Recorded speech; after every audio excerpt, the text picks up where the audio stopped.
Anda menyaksikan Sapa Indonesia Malam, saya Audrey Chandra. Dan saya Friska Clarissa, inilah Sapa Indonesia Malam selengkapnya.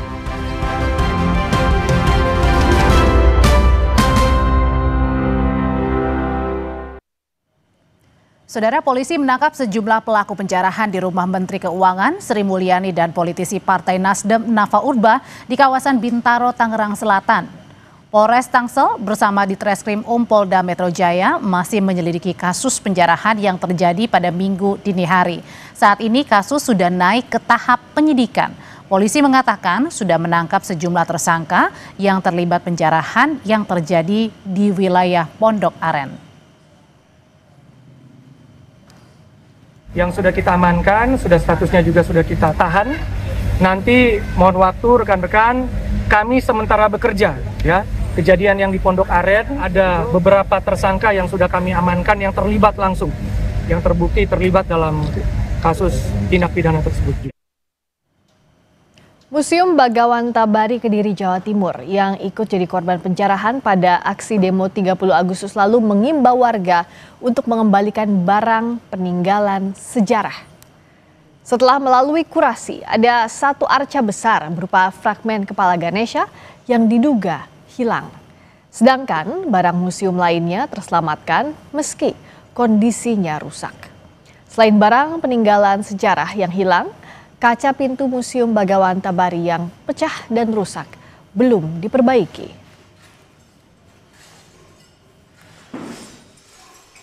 Alhamdulillah cuma satu yang hilang. Seperti beritakan sebelumnya ada beberapa yang hilang. Ternyata hanya satu arca bersejarah yang hilang, yakni satu fragmen kepala Ganesha. Dan ada beberapa prototipe pasta batik. Sementara itu warga Kediri juga mulai mengembalikan sejumlah barang jarahan dari aksi anarkistis beberapa waktu lalu. Pengembalian dilakukan setelah adanya imbauan dari kepolisian. Barang-barang yang dikembalikan dijarah dari berbagai tempat seperti Mapolres Kediri Kota, Gedung DPRD Kota, DPRD Kabupaten, serta kantor Pemkab Kediri.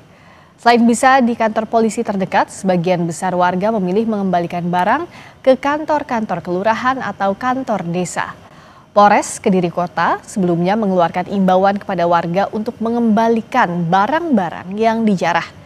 Dalam imbauan itu, bila warga penuh kesadaran mengembalikan, mereka tidak terjerat hukum. Namun, bila mereka tidak menghiraukan imbauan tersebut, polisi akan melakukan tindakan tegas.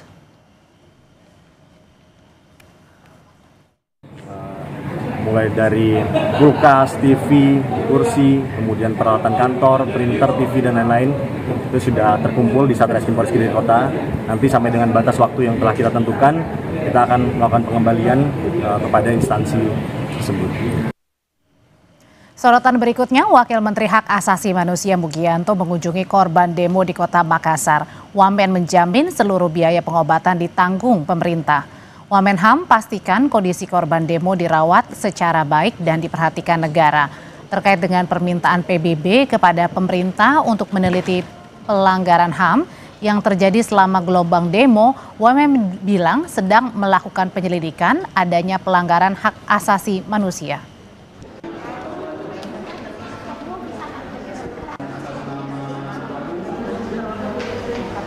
Melakukan itu, jadi dan kami ingin memastikan bahwa tanpa ada permintaan dari PBB pun kami sudah melakukan upaya-upaya tersebut, karena itu memang menjadi tanggung jawab pemerintah untuk memastikan kalau ada persoalan kekerasan, ada dugaan pelanggaran hak asasi manusia, pemerintah turun.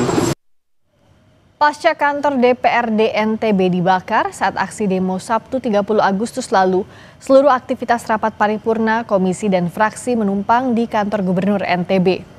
Sebelumnya, Ketua DPRD NTB Baik Isfi Rupaida telah menyiapkan tenda BPBD di halaman gedung Sekretariat DPRD NTB, namun tidak jadi dipakai karena ada 5 ruang rapat di kantor Gubernur NTB yang bisa dipinjamkan.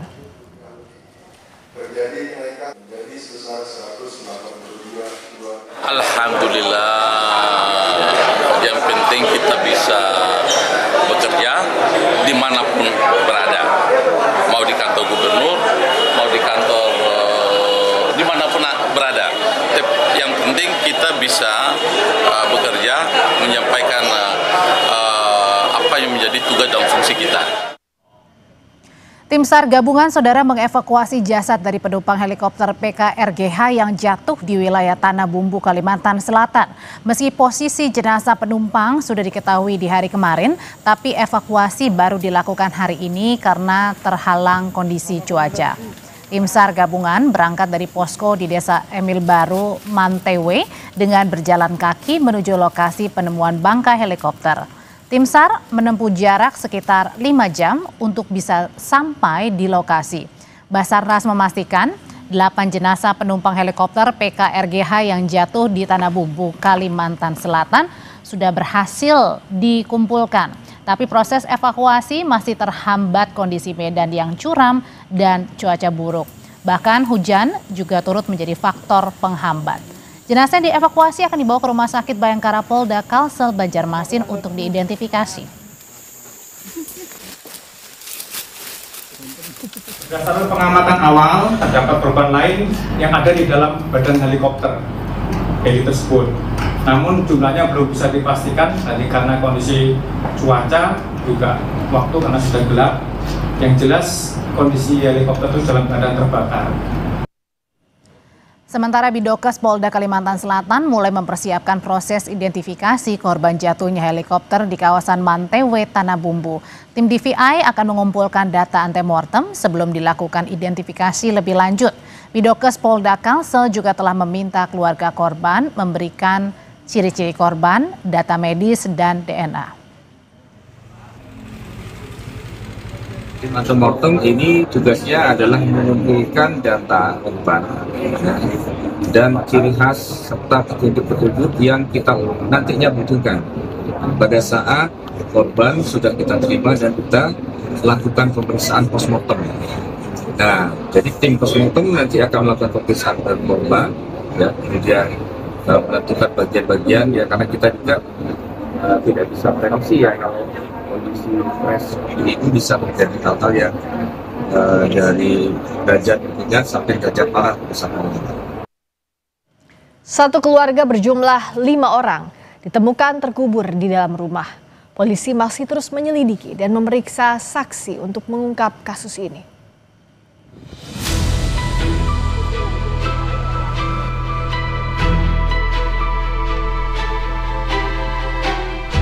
5 orang dalam satu keluarga ditemukan tewas terkubur di dalam rumahnya di Kelurahan Paoman, Indramayu, Jawa Barat. Sampai saat ini penyebab kematian masih misteri, namun diduga mereka adalah korban pembunuhan. Warga mengungkap korban sekeluarga dikenal baik dan ramah, sehingga kabar keluarga itu tewas dengan cara mengenaskan, mengejutkan warga.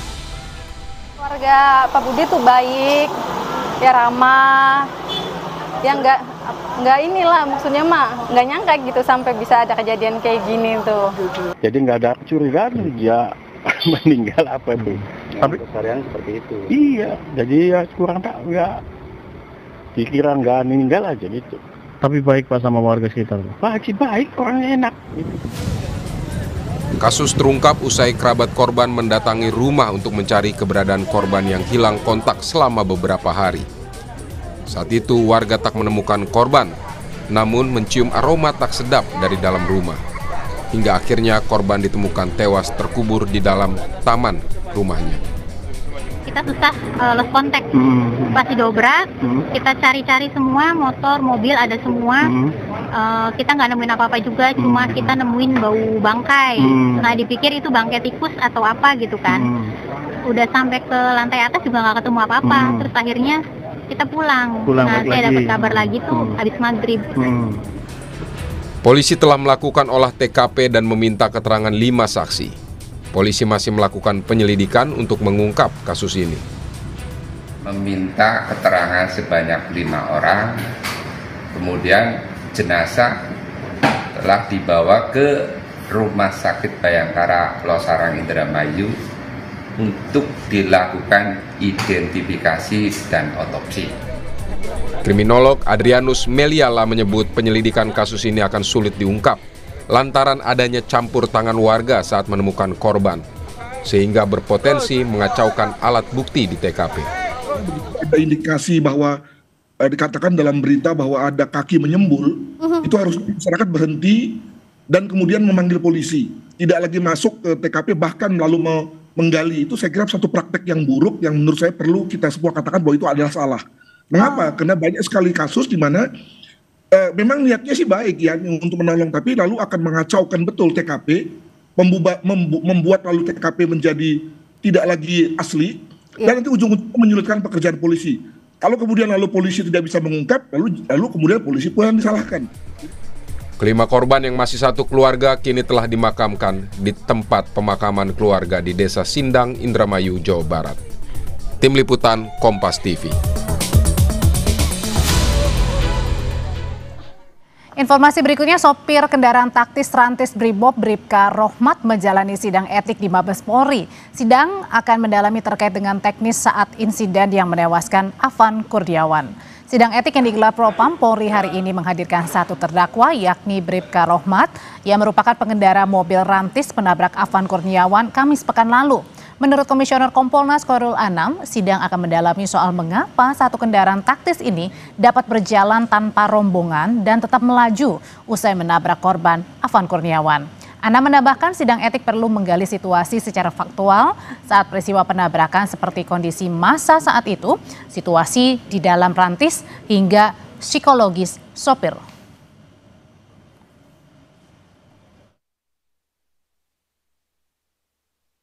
Membandingkan dengan video-video yang beredar, karena itu kan penting untuk posisi sopir, ya kan? Karena di situ ada komandannya. Bagaimana level pertanggungjawaban komandan, kendali komandan terhadap situasi. Nah kalau ini kan sopir, bagaimana dia melihat situasi faktual yang ada di sekitar dia. Soal massa, ya kan, soal psikologi dia, termasuk apakah dia melihat ataukah tidak almarhum ini. Sejumlah warga di kota Kupang mendatangi Mapolda NTT menolak putusan pemberhentian tidak dengan hormat Kompol Kosmas Kajugai, anggota Brimob yang ikut terlibat dalam peristiwa terlindasnya Afan Kurniawan. Warga meminta Polri meninjau kembali putusan PTDH atas Kompol Kosmas. Warga mengatasnamakan diri Ikatan Keluarga Ngada atau IKADA Kupang, Nusa Tenggara Timur mendatangi Mapolda NTT dengan membawa pernyataan sikap penolakan putusan PTDH atas Kompol Kosmas Kajugai. Penolakan ini tertuang dalam 5 tuntutan yang diserahkan langsung ke Direktur Intelkam, Polda NTT, dan Kapolresta Kupang.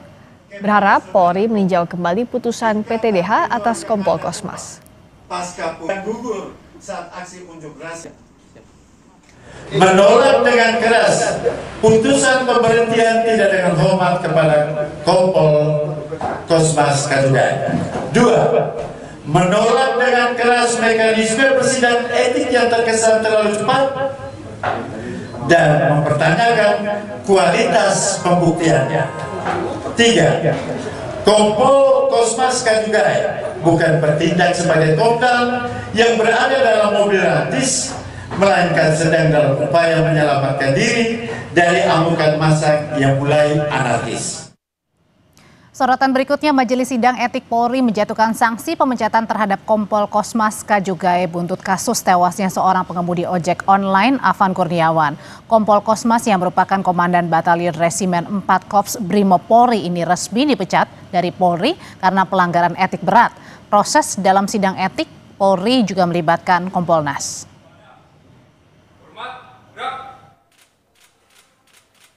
Kedua, sanksi administratif berupa penempatan dalam tempat khusus selama 6 hari terhitung mulai tanggal 29 Agustus sampai dengan 3 September 2025 di ruang Patsus Biro Provos di Propam Polri, dan penempatan khusus tersebut sudah dijalani oleh pelanggar.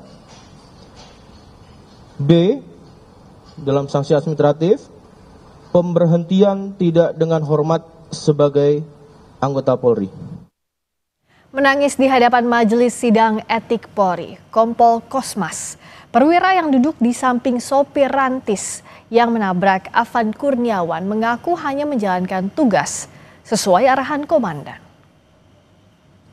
Sesungguhnya saya hanya melaksanakan tugas dan tanggung jawab sesuai perintah institusi dan perintah komandan secara totalitas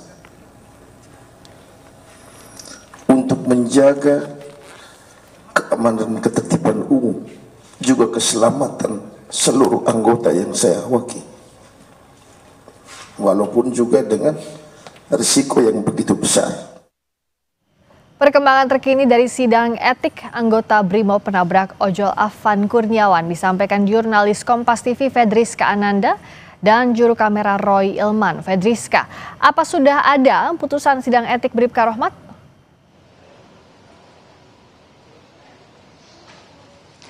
Belum, Friska dan juga Audrey, yang saat ini masih berlangsung di gedung TNCC Polri. Saat ini masih berlangsung sidang etik terhadap Bribka Rohmat yang memang tadi dimulai pada pukul 9.30 waktu Indonesia Barat, dan saat ini sudah pukul 5:50 waktu Indonesia Barat, artinya ini sudah lebih dari 7 jam. Bribka Rohmat diperiksa oleh Majelis Etik Profesi Polri yang saat ini masih berlangsung. Bagaimana kemudian nasib dari Bribka Rohmat yang merupakan pengemudi dari mobil rantis Polri yang kemarin ini menabrak driver ojol Afan Kurniawan? Tentu kita masih menanti bagaimana kemudian kalau misalkan kemarin untuk Kompol Kosmas pemeriksaan berlangsung selama 9 jam. Kalau misalkan untuk Bribka Rohmat pada hari ini sudah berlangsung 7 jam, jadi kita juga masih menunggu bagaimana keputusan dari Majelis Etik terhadap Bribka Rohmat. Dimana kalau misalkan sebelumnya sempat disampaikan oleh Propam Polri bahwa sebetulnya untuk dari ketujuh anggota BRIMOB ini dibagi menjadi 2 klaster, di mana ada anggota yang melanggar dengan kategori pelanggaran berat dan juga ada yang melanggar dengan kategori pelanggaran ringan, di mana sebetulnya Bribka Rohmat ini masuk dalam kategori pelanggaran berat bersama dengan Kompol Kosmas kemarin, di mana kemarin Kompol Kosmas sudah dijatuhi sanksi administratif berupa PTDH atau pemecatan. Yang untuk Bribka Rohmat pada sore hari ini kami juga masih menanti apakah juga akan PTDH atau seperti apa. Namun yang jelas tadi sempat disampaikan juga oleh Komisioner Kompolnas Khairul Anam yang mengatakan bahwa sebetulnya yang perlu digali dari Bribka Rohmat ini adalah bagaimana kemudian kronologi dari mobil rantis ini, bagaimana kemudian bisa terpisah dengan rombongan yang lain, kemudian juga bagaimana terkait dengan rantai komando di dalam mobil rantis ini juga perlu diketahui. Sebagaimana kita ketahui bahwa perwira yang bertugas ataupun perwira yang bertanggung jawab dalam mobil rantis itu adalah Kompol Kosmas yang memang sudah di PTDH pada hari kemarin. Dan kalau misalkan untuk Bribka Rohmat ini yang perlu didalami adalah bagaimana kemudian pengambilan keputusan kemudian ketika sudah menabrak Afan namun tetap memutuskan perjalanan dari mobil rantis ini. Nah, ini yang coba digali lebih dalam, dan ini tentu akan mempengaruhi putusan Majelis Etik terhadap Bribka Rohmat pada hari ini. Nah, Rizka, soal kronologi, soal rantai komando dalam sidang yang berlangsung sampai sekarang, apakah sudah dibahas menurut amatan Anda?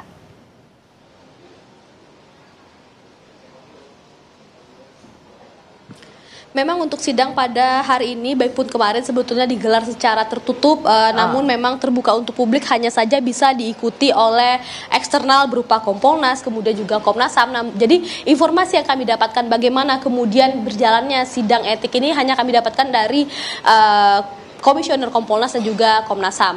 Kalau misalkan untuk pada hari ini tadi sempat disampaikan juga sebetulnya oleh Komisioner Kompolnas Khairul Anam yang mengatakan bahwa untuk Bribka Rohmat sebetulnya yang lebih digali lebih dalam adalah bagaimana kemudian rantai komando di dalam mobil rantis itu sendiri. Sebagaimana kemarin Kompol Kosmas sudah diperiksa, kemudian didalami juga terkait dengan peristiwa yang terjadi begitu. Namun ya betul, Friska, kalau misalkan kemarin kami dapatkan informasi sebetulnya untuk Kompol Kosmas dan juga Bribka Rohmat ini akan diselenggarakan berbarengan begitu ya. Namun faktanya yang terjadi pada hari kemarin adalah bagaimana kemudian Kompol Kosmas ini diperiksa sendiri selama 9 jam. Sehingga memang waktu untuk melakukan pemeriksaan terhadap Bribka Rohmat ini kemudian dialihkan pada hari ini.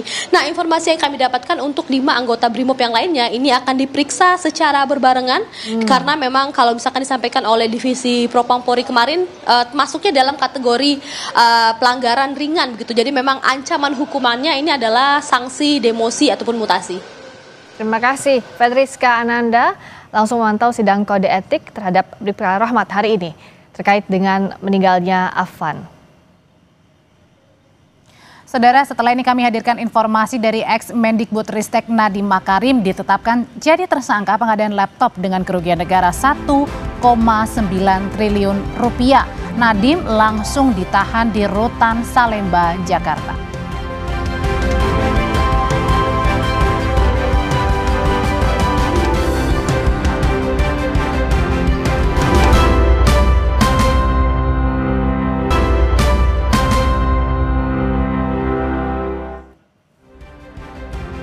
Kejaksaan Agung menetapkan Nadiem Makarim tersangka kasus pengadaan laptop Chromebook. Nadiem dijerat tersangka dalam perannya sebagai Mendikbudristek. Nadiem ditetapkan sebagai tersangka setelah 3 kali menjalani pemeriksaan sebagai saksi. Sebelum diumumkan tersangka, Nadiem diperiksa di gedung Kejaksaan Agung bersama kuasa hukumnya Hotman Paris Hutapea sejak Kamis pagi. Nadiem ditahan selama 20 hari ke depan di Rutan Salemba, Kejaksaan Negeri Jakarta Selatan. Dalam kasus ini, Kejagung telah menetapkan 4 tersangka kasus dugaan korupsi pengadaan laptop berbasis Chromebook di Kemendikbudristek tahun 2019 hingga 2022 yang merugikan negara hingga 1,98 triliun rupiah. Jampisus pada hari ini kembali menetapkan 1 orang tersangka dengan inisial NAM selaku Menteri Pendidikan, Kebudayaan, Riset dan Teknologi Republik Indonesia periode tahun 2019-2024. Untuk kepentingan penyidikan, tersangka NAM akan dilakukan penahanan di rutan selama 20 hari ke depan sejak hari ini tanggal 4 September 2025 bertempat di Rutan Salemba Cabang Kejaksaan Negeri Jakarta Selatan. Setelah 3 kali diperiksa, Nadiem Makarim ditetapkan oleh Kejaksaan Agung sebagai tersangka korupsi pengadaan laptop. Proyek bernilai fantastis ini diduga merugikan negara hingga 1,98 triliun rupiah. Peran Nadiem jadi inti penyelidikan karena diduga Nadiem merencanakan pengadaan laptop bahkan sebelum dirinya dilantik sebagai Mendikbudristek pada Oktober 2019. Untuk membahas hal ini kita sudah terhubung dengan Zainur Rahman, peneliti Pusat Kajian Anti Korupsi PUKAT Universitas Gadjah Mada. Selamat malam, Mas Zainur. Halo Mbak Friska, malam. Selamat malam. Saya mau tahu kalau yang Mas Zainur lihat celah korupsinya itu di mananya ya? Ya, ini yang disasar oleh Kejaksaan Agung sepertinya adalah pengaturan tender, Mbak Friska. Jadi NAM ini diduga sudah bertemu terlebih dahulu dengan pihak Google, kemudian ada kesepakatan, kemudian NAM ini dituduh ya mengatur para bawahannya, antara lain di situ ada Dirjen PAUD, ada Kepala Badan Litbang, dan juga bawahan-bawahan lainnya untuk pengadaan telekomunikasi ini, TIK ini menggunakan produk tertentu, ya ini adalah produk Chromebook. Sehingga sepertinya pihak kejaksaan menggunakan perbuatan melawan hukum Nadiem ini bertentangan dengan perpres pengadaan barang dan jasa maupun petunjuk teknis untuk dana alokasi khusus fisik, Mbak Friska. Nah kalau ini Mas Zainur lihatnya pelanggaran administratif atau PMH, perbuatan melawan hukum? Ini memang perbuatan melawan hukum, tetapi apakah perbuatan melawan hukum ini bersifat administratif atau pidana? Kita lihat di dalam pasal 2 atau pasal 3 Undang-Undang Tipikor itu kan ada unsur-unsur yang lain. Apakah di sana menguntungkan diri sendiri atau orang lain? Apakah di sana juga ada penyalahgunaan kewenangan? Ataukah di sana juga menimbulkan kerugian keuangan negara? Tetapi di luar unsur-unsur itu menurut saya yang sangat penting untuk bisa dibuktikan nanti adalah adanya tujuan, ya tujuan apakah pengaturan-pengaturan itu semua merupakan satu bentuk kehendak untuk menguntungkan pihak Google misalnya atau pihak lain misalnya. Jadi tujuan itu Mbak Friska yang harus dibuktikan oleh kejaksaan, Mbak Friska. Bagaimana untuk membuktikan mens rea atau niatnya ada tidaknya memang untuk itu kalau dalam proses pembuktian sekarang? Karena tampaknya yang sedang digali Kejaksaan Agung kan hasilnya ya, Nadiem dianggap melanggar prosedur sehingga PMH melanggar Perpres dan juga juknis lainnya. Ya, ada banyak cara ya untuk menilai apakah misalnya ada sekongkolan, bahkan ada kickback misalnya. Sejauh ini kita tidak mendengar ya soal aliran dana. Apakah misalnya didahului dengan perbuatan-perbuatan curang, didahului dengan pertemuan-pertemuan antara NAM ini dengan Google, padahal pengadaannya sendiri belum secara resmi dilangsungkan, Mbak Friska. Jadi nanti kita akan dengar nih bukti-bukti apa saja yang dimiliki oleh pihak kejaksaan. Jadi kita publik harus sabar menunggu apa sih yang dimiliki oleh kejaksaan untuk menunjukkan mens rea-nya. Jangan juga sekadar terpenuhinya unsur di dalam pasal 2 atau pasal 3. Saya menduga kalau sekadar memenuhi rumusan unsur di dalam pasal 2 misalnya, itu sepertinya terpenuhi, Mbak Friska. Karena ya ini perbuatan melawan hukumnya jelas ya, ada prosedur pengadaan barang dan jasa yang dilanggar. Tentu Google diuntungkan, artinya menguntungkan orang lain ya. Tentu di situ juga bisa merugikan keuangan negara. Tetapi kan yang publik ingin ketahui di sini mens rea-nya apa? Apakah memang Nadiem ya NAM ini ya punya kehendak untuk memperkaya Google dengan jalan melawan hukum itu tadi, Mbak Friska? Nah, untuk menelusuri apakah bisa secara gamblang nantinya penyidik melihat apakah ada niatan untuk memperkaya Google ataukah tidak, sekadar misalnya karena jaringan yang dipunya Nadiem, kita tahu kan backgroundnya Nadiem sebelumnya, apakah itu bisa diusut atau karena kewenangannya sebagai menteri itu tidak bisa dibenarkan? Bisa, Mbak Friska. Jadi semua bisa dijernihkan ya melalui proses penyidikan ini dan nanti berujung kepada penuntutan di muka sidang. Nanti JPU akan bisa menjelaskan kepada majelis hakim, meyakinkan majelis hakim bahwa memang NAM ini misalnya apakah memang betul-betul punya bad intention gitu ya, punya tujuan yang tidak baik karena prosedur-prosedur itu dianggap tidak penting, yang penting adalah hasilnya gitu ya.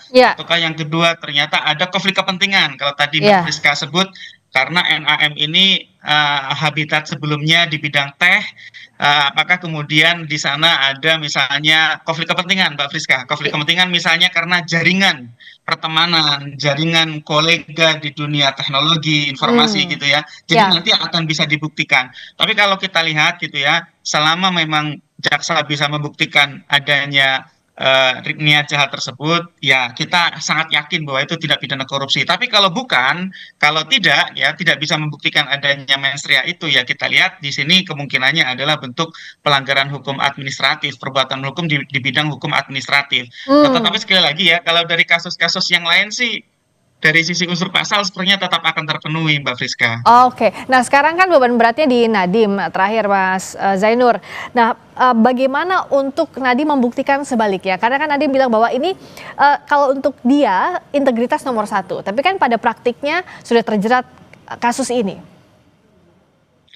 Ya tentu nanti bagi seorang tersangka punya hak untuk membela diri, untuk menjelaskan sebenar-benarnya apa yang dilakukan, kemudian bagaimana keputusan itu diambil, apakah keputusan itu diambil sudah sesuai dengan prosedur, sudah melalui pertimbangan yang benar, tidak memiliki konflik kepentingan, tidak menguntungkan diri sendiri, tidak ada aliran dana. Ini memang murni untuk kepentingan pendidikan. Nah, itu yang bisa dilakukan oleh tersangka, dan sebaliknya bagi JPU bisa membuktikan bahwa ini sudah dimulai dari adanya niat yang jahat dengan apa? Dengan melakukan pertemuan-pertemuan bahkan sebelum ada tendernya, sebelum ada pengadaannya gitu ya. Nah, ini belum ada pengadaan ya, tetapi kemudian udah ketemu duluan gitu ada ya. pertemuan-pertemuan gitu. Ya itu kan artinya sudah mengarah ya, dan arahan itu dilanjutkan dengan meminta kepada para bawahannya untuk menggunakan produk spesifik Chromebook, tidak memberi opsi untuk produk-produk yang lain. Bahkan ketika bertentangan dengan hasil kajian dari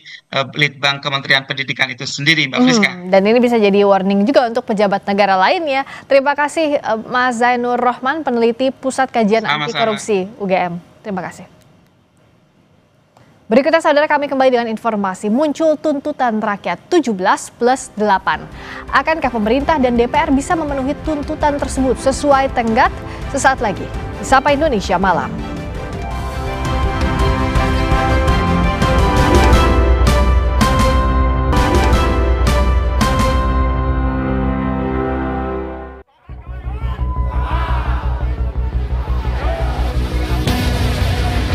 Tuntutan yang paling mudah tercapai kalau kalian semua masih punya political will adalah bentuk tim investigasi independen.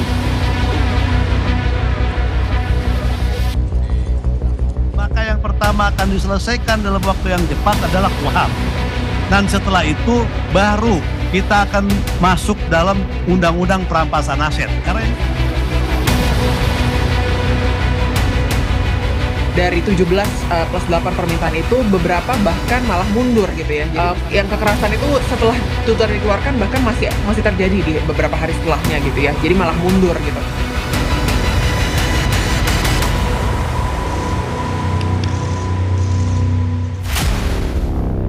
Merespon aksi protes yang muncul di berbagai wilayah di seluruh Indonesia dalam sepekan kemarin, pemerintah dan DPR menyatakan akan berbenah.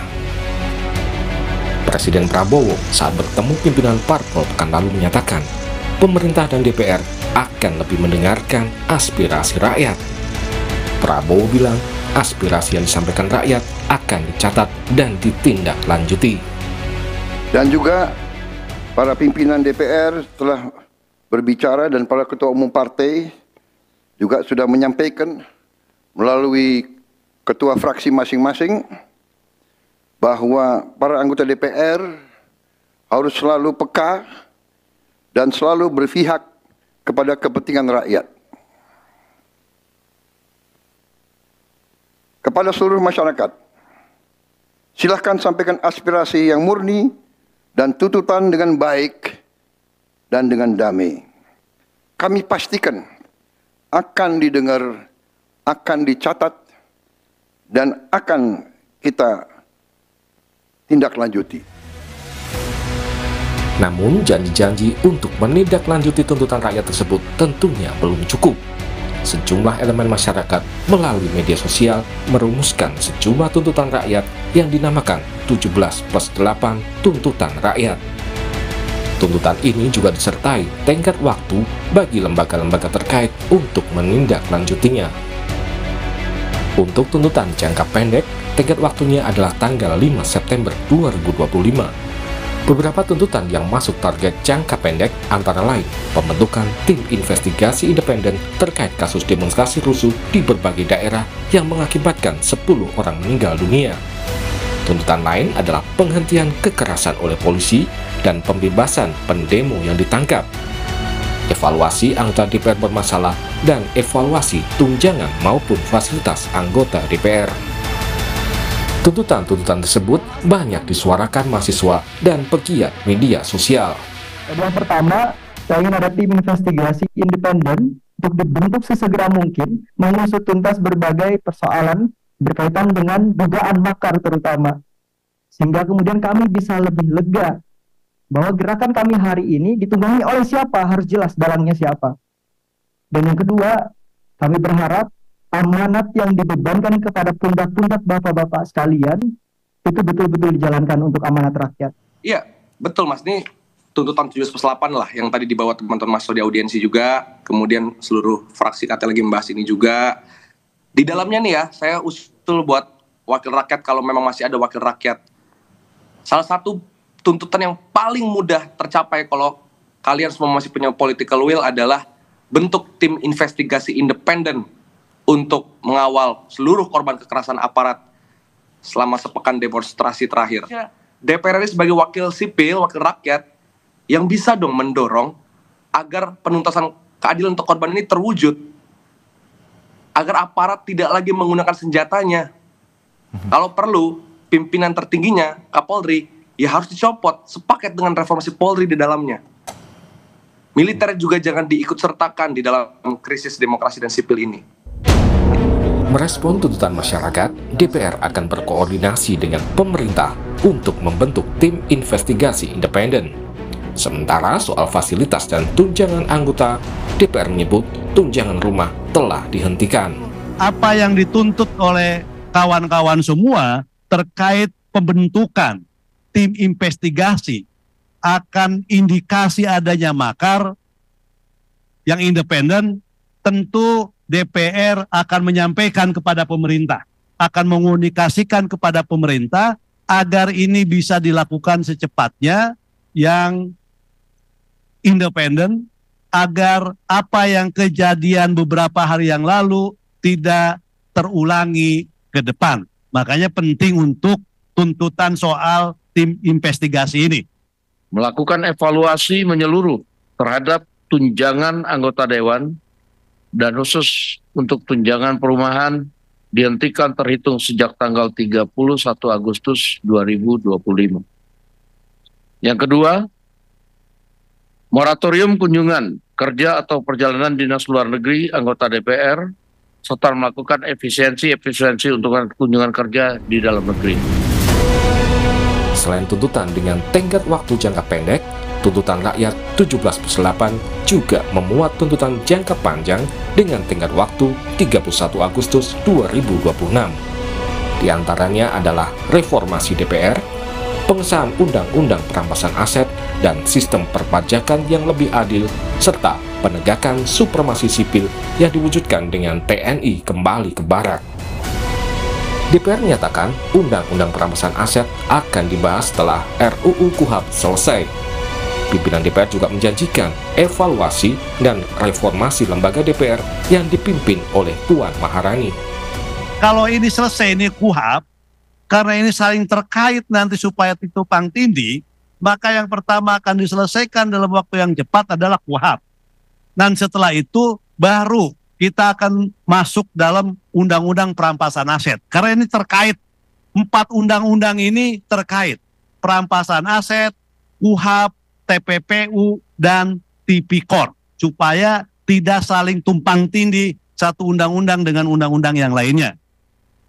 Reformasi DPR akan dipimpin langsung oleh Ketua DPR Ibu Puan Maharani untuk menjadi DPR yang lebih baik dan transparan. Salah satu inisiator tuntutan rakyat 17+8 menilai pemerintah dan DPR masih lambat merespon tuntutan 17+8. Bahkan ada tuntutan yang justru mengalami kemunduran progresnya. Kita sekarang sudah sampai di hari ini, berarti sejauh ini tidak dimulai prosesnya gitu ya, bahwa diresponnya juga cukup terlambat. Setidak-tidaknya ini juga menunjukkan kecepatan kerja pemerintah dan kompetensi dari institusi-institusi dalam merespon. Kalau memang ingin merespon tapi telat melakukan. Nah, tapi dari yang kami pantau, yang bisa dilihat juga di 178tuntutanrakyat.id, dari 17+8 permintaan itu beberapa bahkan malah mundur gitu ya. Jadi misalnya ketika ada permintaan tentang menghentikan kekerasan aparat maupun yang berhubungan dengan pembebasan demonstran dan lainnya, yang kekerasan itu setelah tuntutan dikeluarkan bahkan masih terjadi di beberapa hari setelahnya gitu ya. Jadi malah mundur gitu, dan malah ada beberapa demonstran baru yang tertangkap gitu. Jadi kami lihat ini kalau kita memberikan tugas kepada seorang karyawan, diberikan deadline, biasanya kan kita bisa melihat progresnya ya setidaknya. Kemudian deadline itu ya mungkin bisa kita update secara berkala. Tapi kalau misalnya memang arahnya sudah tidak ke sana, arahnya malah mundur, itu sudah merupakan bukti jelas atau jawaban dari pemerintah sebenarnya kan, bahwa mereka tidak menafikan atau tidak merespon kepada tuntutan rakyat. Publik kini menanti keseriusan pemerintah, aparat keamanan, DPR, serta lembaga-lembaga lainnya untuk berbenah atau melakukan reformasi demi Indonesia yang lebih baik. Tim Liputan, Kompas TV. Saudara, pegiat media sosial menyerahkan tuntutan rakyat 17+8 kepada DPR. Tuntutan ini harus dipenuhi DPR dan pemerintah dalam tenggat waktu 1 minggu dan 1 tahun.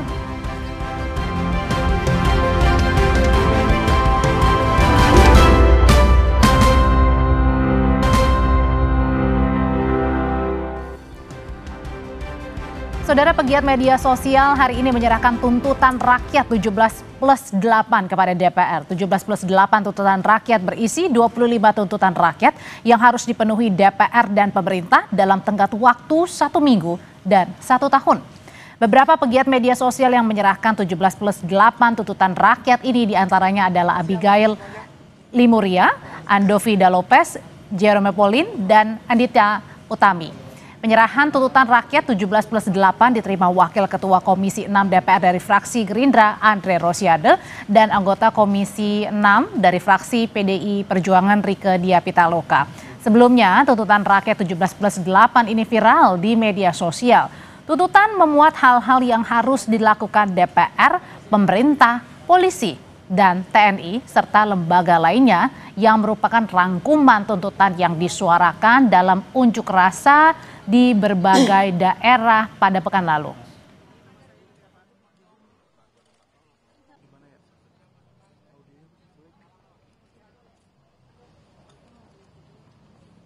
Dalam tuntutan yang diajukan Andovi Lopez, pegiat media sosial yang ikut hari ini menyerahkan tuntutan 17+8 ke gedung DPR, bilang tuntutan yang diajukan bukan untuk satu lembaga, melainkan untuk Polri, TNI, dan Presiden Prabowo serta DPR. Poin tuntutan yang diajukan salah satunya adalah mengenai transparansi anggaran. Salah satu pertanyaan yang sering ditanya, apakah realistis mengerjakan 17 tugas dalam 5 hari? Pertama, tuntutan-tuntutan ini bukan dibagi ke satu lembaga. Tuntutan-tuntutan ini dari 17, 2 atau 3 per institusi. DPR, Polri, TNI, dan juga Presiden. Dan kalau kalian masih ingat teman-teman reporterku, tahun lalu di 22 Agustus, pasca putusan MK RUU Pilkada, bisa kok dikerjain dalam 1 malam saja? Jadi kalau soal speed pekerjaan, mereka bisa kok luar biasa jikalau ada niatnya. Sekarang aku lanjut ke tuntutan-tuntutannya. Sejauh ini 13 baru dimulai, 4 malah mundur, 8 belum digubris. Beberapa di antaranya yang mundur. Kekerasan aparat, korban di Bandung, keterlibatan TNI masih terlibat, pembebasan demonstran, proses hukum aparat polisi, memang sudah ada yang dihukum namun baru 1. Dan banyak hal lain yang belum dimulai prosesnya. Tuntutan rakyat ada banyak, tapi salah satu sesuai dengan message kita, transformasi, reformasi, empati, salah satunya adalah transparansi dalam anggaran. Membiarkan rakyat yang menilai sendiri dan mereka juga bisa formulasikan sebenarnya tindakan selanjutnya apa. Jadi sebenarnya nggak dari kami tapi dari rakyat, karena ini balik lagi ini adalah cuman perpanjangan tangan suara rakyat. Dan kalau tanggal 5 nggak selesai, itu bukan di kita, itu tingkat keseriusan mereka, bukan di kita. Lalu bagaimana pemerintah dan DPR merespons tuntutan rakyat 17+8? Akankah semua tuntutan ini 17+8 bisa dipenuhi sesuai dengan tenggat yang ditetapkan? Kita ulas bersama anggota DPR dari fraksi Partai Golkar, Ahmad Irawan, dan juga Direktur Eksekutif Lingkar Madani, Ray Rangkuti. Bang Ray, selamat malam. Mas Irawan, selamat malam. Malam, Mbak. Ya, Mas Irawan, saya mau tanya dulu. Salut ya sama teman-teman kita. Salut ya. Oke. Dari tuntutan 17+8 ini sebenarnya yang sudah disuarakan oleh teman-teman pegiat media sosial di mana-mana. Apakah menurut Mas Irawan ini terlalu banyak tuntutannya 17+8? Saya kira tidak juga sebenarnya apa yang disampaikan oleh teman-teman tadi tersebut sebenarnya telah jelas, seperti misalnya disampaikan oleh Presiden terkait dengan dialog-dialog yang dilakukannya, kemudian berbagai pertemuannya dengan ketua umum partai politik, semuanya clear agar kemudian pemerintah, TNI, Polri, DPR untuk mendengar apa yang menjadi aspirasi publik gitu. Dan saya kira dari semua tuntutan ini banyak hal telah ditindaklanjuti oleh DPR, misalnya tunjangan dan lain sebagainya telah dilakukan pemotongan. Oke, tapi jadi semua udah jelas. Tadi kata pegiat sosial, teman-teman di sana juga mengatakan bahwa tidak hanya sekedar tunjangan aja, tetapi hal-hal lainnya juga dilakukan dong progresnya. Ya, gitu, Mas pimpinan DPR kan telah menyampaikan, dan sebenarnya tuntutan 17+8 tadi ini itu akan tuntutan mayoritas publik, dan telah direspon juga oleh pimpinan DPR bahwa DPR akan melakukan reformasi yang dipimpin langsung oleh Ibu Puan, dan itu semua saya kira telah ditindaklanjuti. Memang ada beberapa hal yang memang harus harus mengikuti peraturan perundang-undangan yang ada, seperti tadi termasuk RUU perampasan aset dan lain-lain sebagainya. Itu harus dilakukan ada proses yang harus kita lewati. Oke, ada proses yang harus dilewati, Bang Ray, tapi ketika teman-teman di media sosial pegiat ini tidak hanya bersuara di media sosial, tetapi juga sampai berkirim surat ke DPR siang hari ini, apa yang ditangkapnya? Pertama ya, saya mengucapkan apresiasi kepada kawan-kawan, masih muda-muda ya, tapi idealismenya bagus gitu. Lalu mereka juga secara konstruktif menyusun rangkaian ide yang menurut mereka bukan ide mereka, ide yang mereka serap dari yang berkembang setidaknya dalam sebulan ini kan. Bahwa inilah ide-ide yang berserakan di tengah masyarakat, lalu mereka kompilasi menjadi 17+8 itu gitu ya. Nah, yang menarik bagi saya adalah kalau kita baca tuntutan 78 itu plus 8 itu bobotnya justru di eksekutif tuh. Jadi kalau kita buat persentase, 30%-nya ke DPR, 10% ke partai politik, 40 ya, 60%-nya justru eksekutif tuh. Oke, jadi artinya jadi selain ke DPR, bagusnya mereka meminta bertemu juga dengan presiden gitu loh. Karena tuntutan mereka ini justru menurut saya bobotnya itu lebih banyak di presiden. Kita belejetin satu-satu ya, supaya kelihatan mana yang kan mereka bilang tadi ini bukan satu institusi saja kan. Jadi eksekutif kena, legislatif termasuk kena. TNI dan juga Polri. Nah itu dia. Makanya nih sekarang misalnya TNI Polri jelas wilayah presiden kan. Kemudian ekonomi jelas wilayah presiden kan. Lalu investigasi independen jelas di bawah presiden gitu ya. Nah terus apa lagi nih?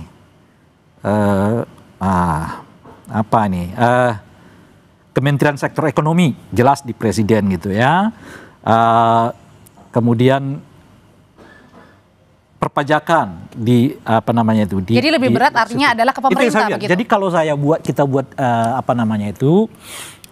persentase gitu, 60% dari 17+8 itu justru diarahkan ke eksekutif. 30%-nya ke DPR. Yang sebagian dari 30% itu sedang dilaksanakan oleh DPR kan. Lalu 10%-nya itu ke partai, khususnya soal transparansi penggunaan dana partai politik. Oke. Itu kalau dilihat kompilasinya itu. Nah makanya selain ke DPR menurut saya kawan-kawan ini bagus juga kalau audiensi atau menyerahkan draft ini kepada presiden. Meskipun ini adalah permulaan sebenarnya mungkin ya. Saya nggak tahu, makanya saya akan memberi ininya juga.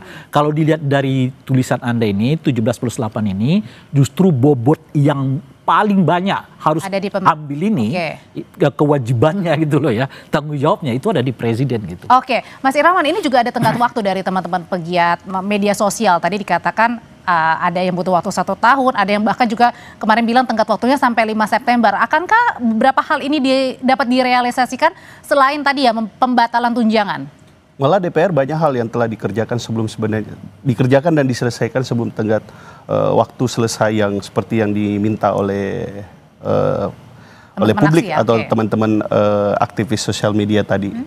Dan memang kalau yang lainnya kan memang membutuhkan waktu untuk kemudian kita membicarakannya antara DPR bersama pemerintah. Namun seperti yang disampaikan oleh pimpinan DPR bahwa apa yang bisa kita selesaikan dalam waktu immediately segera itu sudah telah dilakukan oleh DPR. Oke. Nah ini kita bahas dulu lah ya. DPR itu punya tuntutan sekitar 1, 2, 3, 4, 5 tuh. 1, kenaikan tunjangan harus dibatalkan kan. Publikasi transferasi anggaran DPR kan.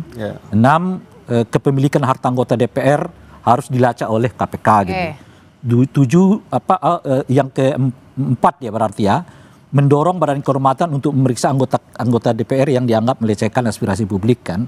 Kemudian libatkan kader partai dalam ruang dialog. 8 ini. Tapi soal salah satu poin yang dikuatkan oleh mereka itu pembebasan kawan-kawan aktivis itu kan di polisi. Polisi itu ya ranahnya eksekutif gitu. Oke, ini adalah berkaitan dengan pembebasan dari peserta aksi massa selama 1 minggu kemarin gitu ya. Tapi tentu tidak meninggalkan DPR. DPR bisa saja ya kan berkirim surat kepada Kapolri, karena pengawasan kan ada di DPR kan, meminta Kapolri untuk betul-betul hati-hati ya kan, objektif gitu ya, untuk menangani kasus yang dianggap ya ada unsur pidananya di dalam aksi-aksi yang kemarin. Oke, balik lagi Mas Irawan kalau gitu. Selain dari tuntutan tunjangan yang sudah dibatalkan, sebenarnya teman-teman juga ingin bertanya mana sih yang sudah dikerjakan, mana yang tuntutan 17+8 ini yang sudah selesai, tidak hanya akan mengevaluasi saja.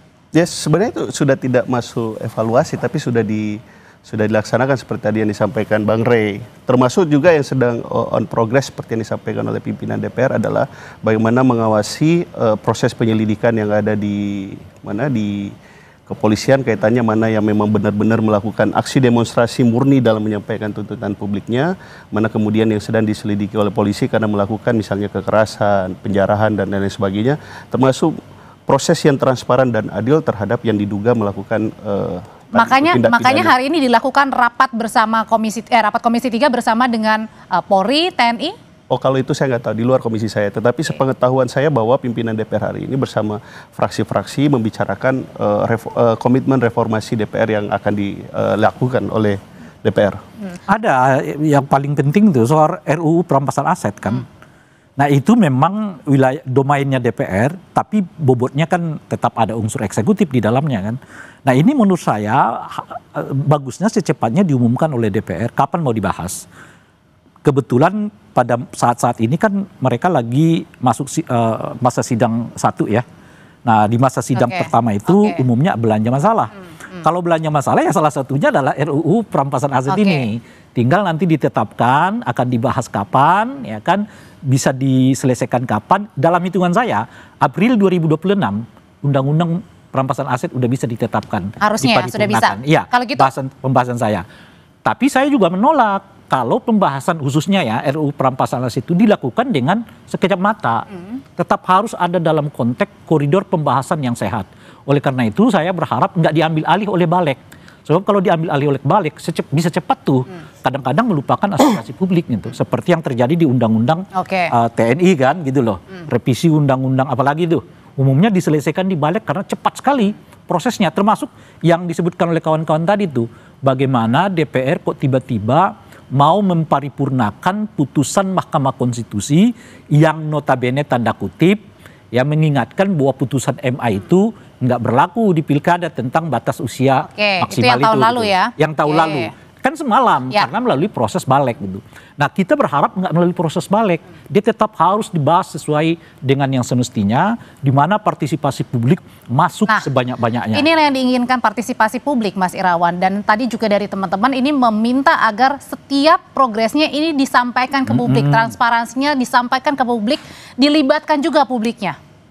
Ya saya kira kan beberapa hari terakhir DPR sangat terbuka dalam setiap proses dialognya bersama publik, dan saya kira itu satu tontonan yang bagus dan komitmen yang telah disampaikan. Saya kira telah jelas bahwa apa yang menjadi tuntutan publik akan ditindaklanjuti segera gitu.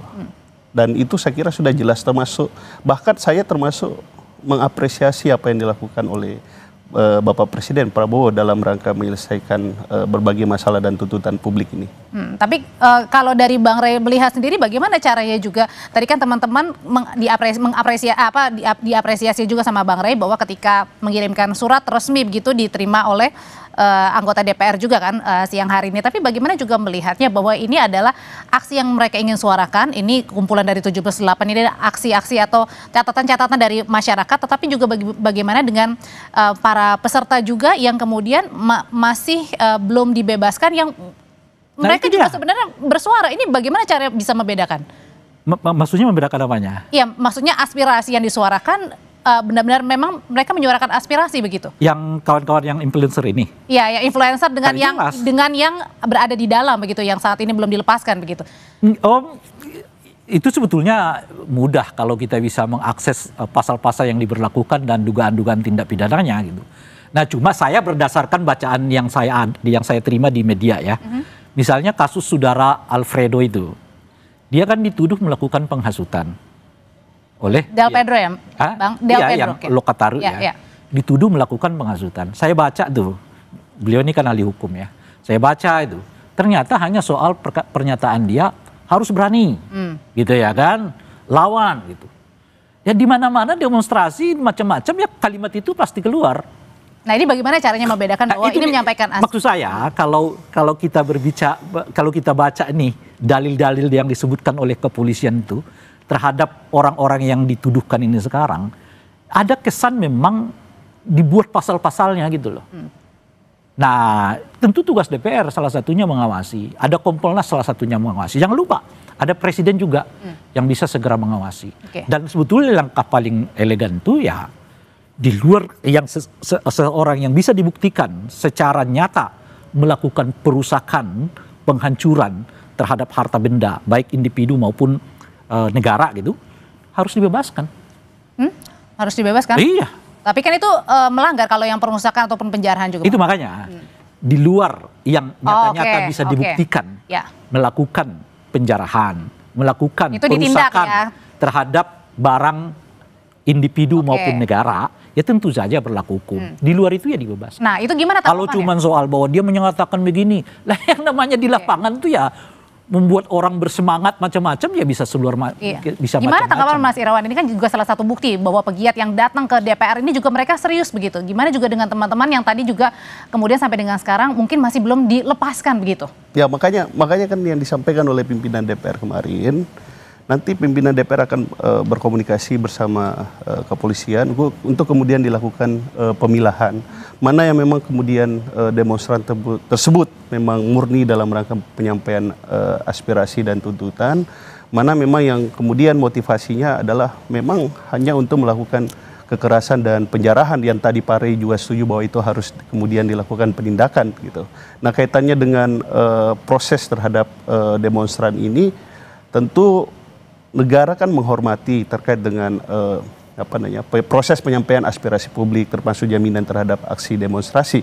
Tapi kemudian kan kita kan punya margin apresiasi terhadap hak asasi manusia penyampaian pendapat tersebut. Nah itulah kemudian kepolisian sekarang sedang melakukan penyelidikan terkait dengan dugaan tindak pidana yang dilakukan tersebut. Dan saya kira kita harus memberikan kesempatan kepada kepolisian untuk kemudian melakukan penyelidikan. Oke, nah tuntutan jangka pendeknya kan deadline-nya adalah besok 5 September. Kalau gitu apa yang sudah disiapkan DPR untuk kemudian juga mengambil aspirasi dan juga langsung konkret langkah nyatanya? Nanti ya Mas, kita jawab usai jeda yang berikut ini.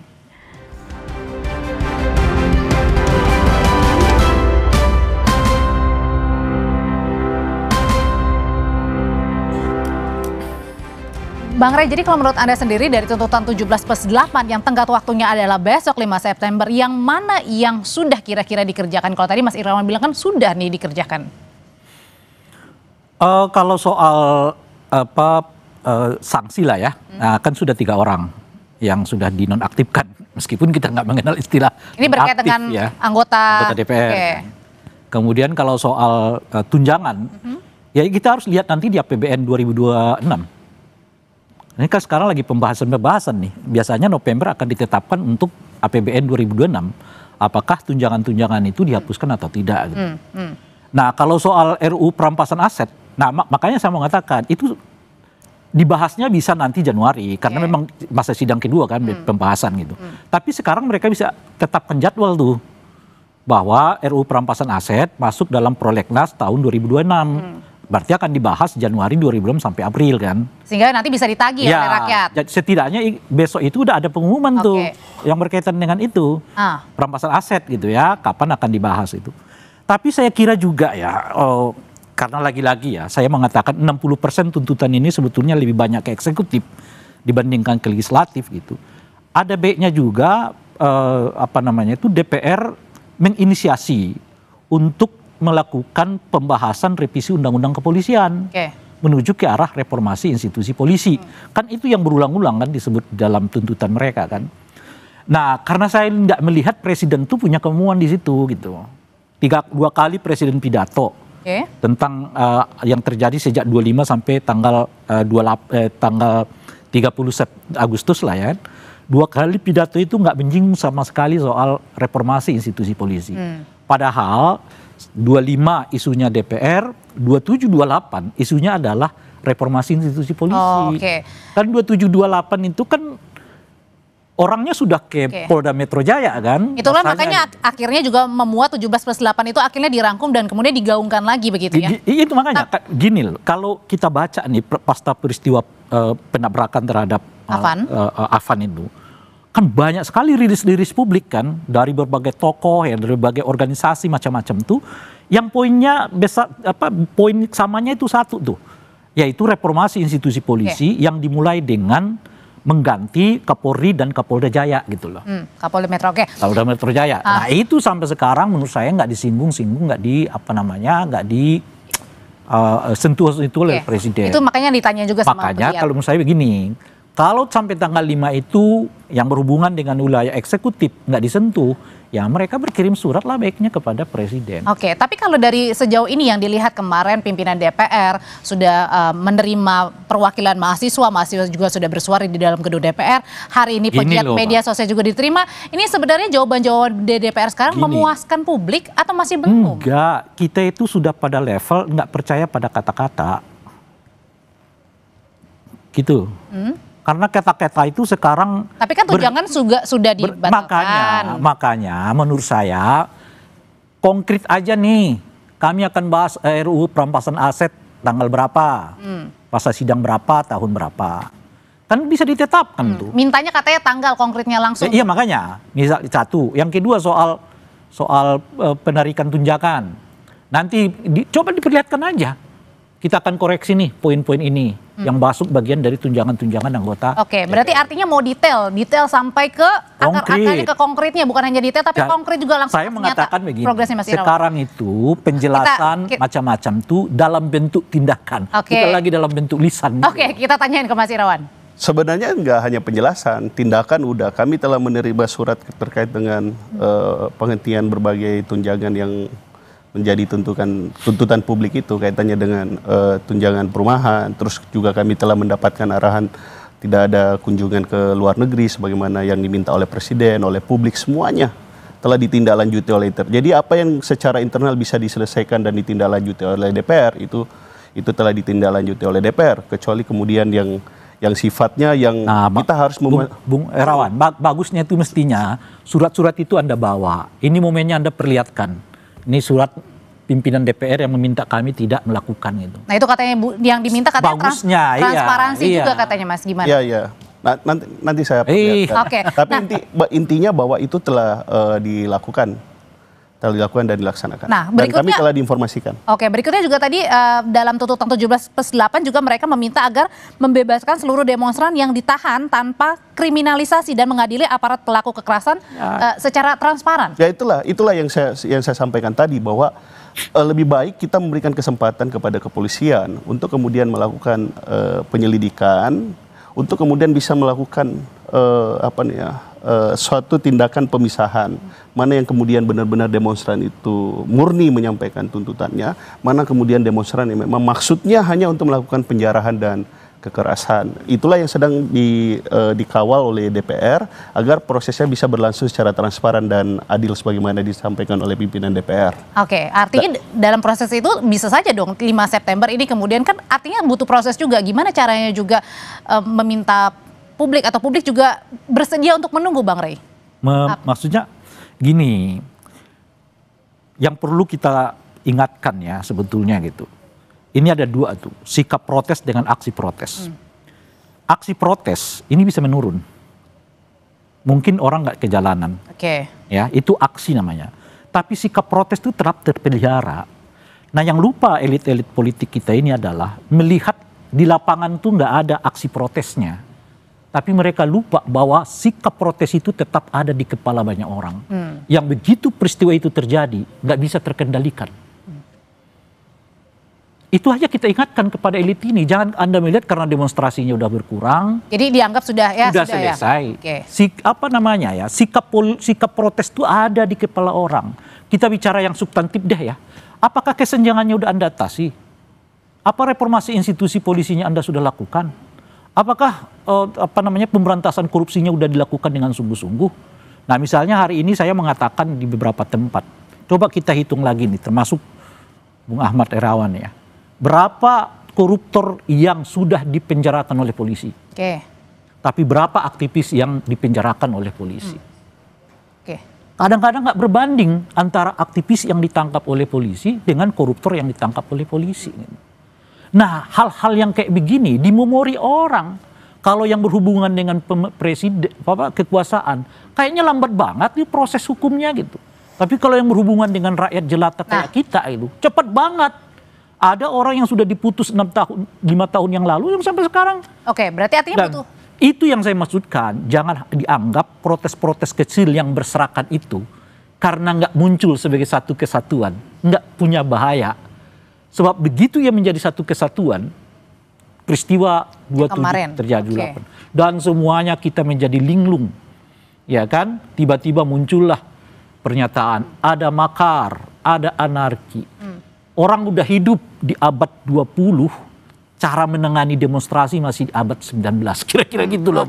Masih ada teori dalang, masih ada teori anarki, masih ada teori makar. Yang mungkin menurut Bang Rey itu juga tidak menjawab semuanya ya, keresahan. Anda bisa bayangkan. Sebenarnya? Enggak, jelas enggak.